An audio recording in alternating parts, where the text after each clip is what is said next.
All right, I'm recording. So this is part 1AB, where we have a sinusoidal input along with doing the first order system. mhm. All right, let me move this out of the way. I can see it and you can't. All right, so right now it's at 100 hertz, so we could get our initial initial voltage, which is about 644 millivolts, and we want to find the resonance, which would be -3 dB. So if we punch that into a calculator, that would be about 450 millivolts. So we did the calculations earlier and it ended up being about 4.822 kilohertz. So when we run that, we zoom in, and if we look at that, 454 millivolts, so within the ballpark. And you could of course see this in our graph that we've made on, do you have it on Excel? Yes, let's see, that's first order sweep. So Yep. dragging in my Excel, right here we have the frequencies and the output voltages as a second order one, but with the first order, why does it do that? At around 4.50, which is around 4 point, let's see, 40, there it is.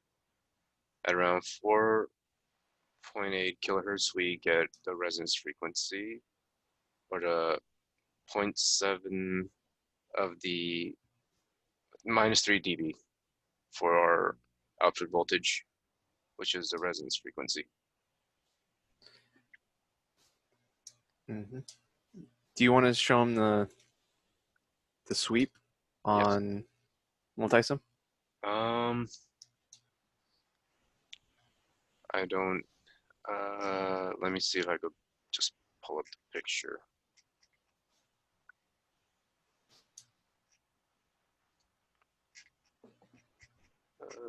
It's here. There it is. So Jonathan did it in MATLAB. And I did it as a sweep function, as an Yep. AC sweep, which basically did what he did, but in one go instead of doing each individual one.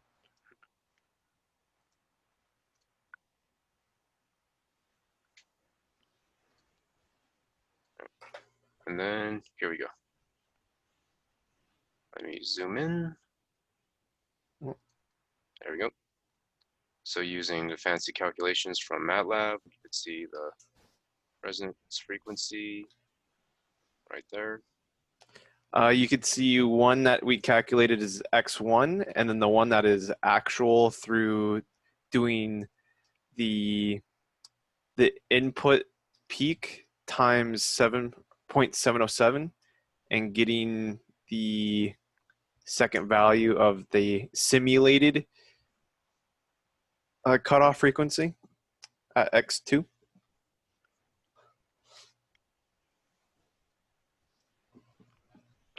And Yep. then let's see, we have to do the Yep. And then now we need to do the second duty order one. cycles. Yep. Oh, yeah. All right. So then, Or was it? Yeah, it was the square wave one. yep. Okay. So You're right. change the square waves, offset 125, amplitude 1.5, 50% duty cycle, frequencies. All right. So when we run it, let's zoom out. Oh, zoom. That's good enough. Right. So then we'll see the rise time, and then There you go. At there, the peak And, voltage is inverted, of course. So yep, because it's an inverting op amp. The rise is when the the pulse is down, is falling. so then we'll set it to 1/10 of the fundamental frequency. Down to hertz. Did it change it? No, it didn't. I hate when it does that. Okay, there we go. Decimal point is proper.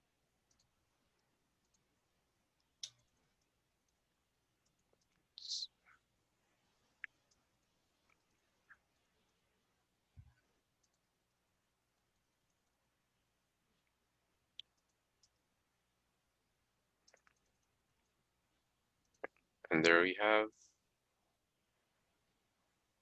it at a lower frequency where it is within the filter passage allowance. And if we look at the measurements, there we go. It's pretty high.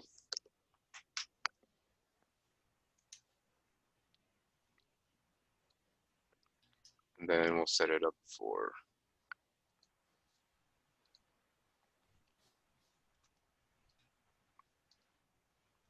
10 times the resonance frequency.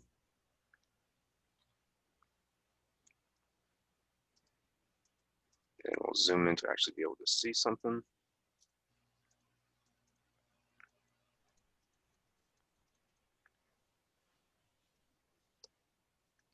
And because it is rising and falling so fast, it just looks like a triangle wave. All right, so then we'll go to part 2. Gotta stop that. Hold up. That oscilloscope, function generator.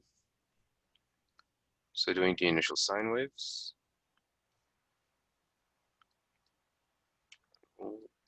0.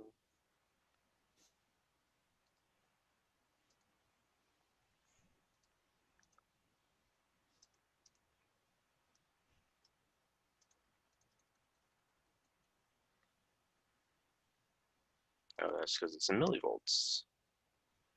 All right, let's do it correctly this time.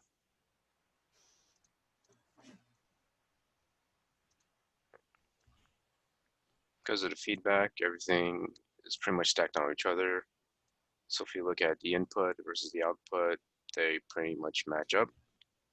So then we did some calculations as well for this. And we saw our fundamental frequency was, let's see, where did I save it? Right, fundamental frequency was about 13.7 kilohertz.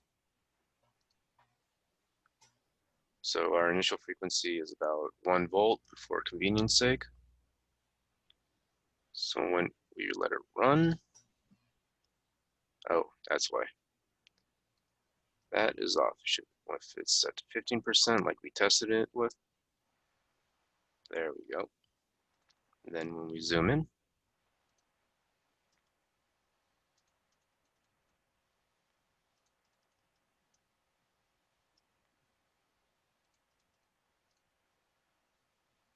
you can see at peak, the green is the, oh, why is it not matching up? 13.74, 50%. There has been some complications. There's an error. Oh wait, that's probably because I didn't go far enough. So there wasn't an error. The only error was the input between the chair and the screen. There we go. So as you can see, the input is offset, so we can't really go by that, but the output is about, from 1 volt, it is 700 millivolts, 0.7 minus 3 dB. So that is our resonance frequency. And then if we look at our Excel sheet for the second order suite, we can see that about 1307, right there, we get 0.711, which is close to minus 3 dB, showing that it's a fundamental frequency. And that is also because of the hump inside the second order sweep. We could tell from this graph that the system's underdamped by a lot, obviously, because there's such a big hump in the middle of the supposed to be low pass filter, but it needs to be critically damped to get a more smooth line and not that big of a hump inside the system. And then with our MATLAB, you can see we have the same hump, and at about 1300 kilohertz, 1400 kilohertz, we get about the 0.7 for the resonance frequency.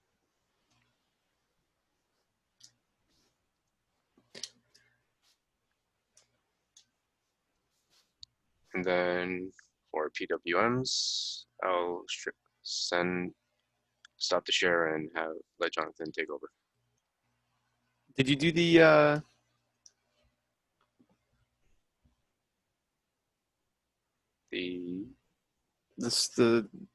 wasn't that one supposed to have the square waves? Oh yeah, square waves. Here, let me Yeah, share. you forgot the square waves. Right. So then Unedited. Yep. Remember, unedited. One take. That's all I need. We're doing it live. 50%. What's live? That's an old reference. Yep. All right. So with the square waves, 1 kilohertz, HP, yeah, voltage. Right.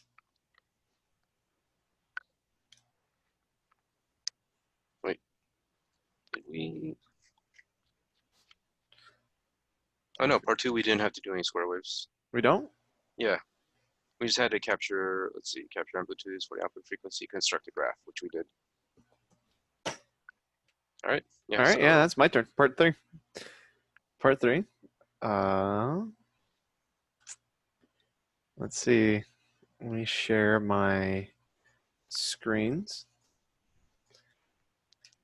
There we go. So you could see here that we created a PWM using the pulse generator. When using the pulse generator, it's easier to control and whatnot. We have the amplitude, we have the period here, which is equivalent to 10K hertz. And then because we're using this, we can't get to a full percent of 100% pulse width, which is just at that point, just use a constant. Going through the system, we could check over here at at near 100%, you would get the same overshoots and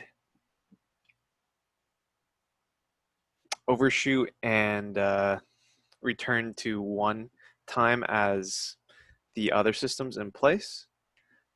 You could see that it consistently wavers up and down because of that 1% returning back to 0, and it declines, but it returns back up immediately afterwards with a little bit overshoot, and that's continuous throughout the system. Things get interesting when you decrease it down to 75%, and at 75%, it doesn't have the time for it to settle again. So if it overshoots, then it overshoots when it returns back to home, and it does that consistently and throughout. Changing it to 50%.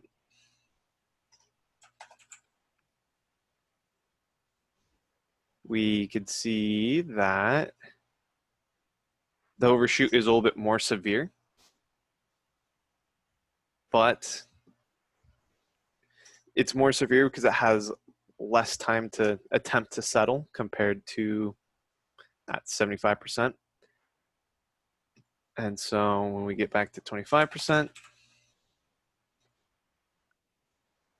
we should get around normal overshoot and undershoot values at following the 25% pulse wave. And that's about it.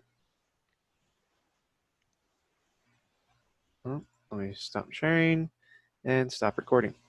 Robert, you want to say anything before I end recording? Nope, I think that's everything. All right. All right.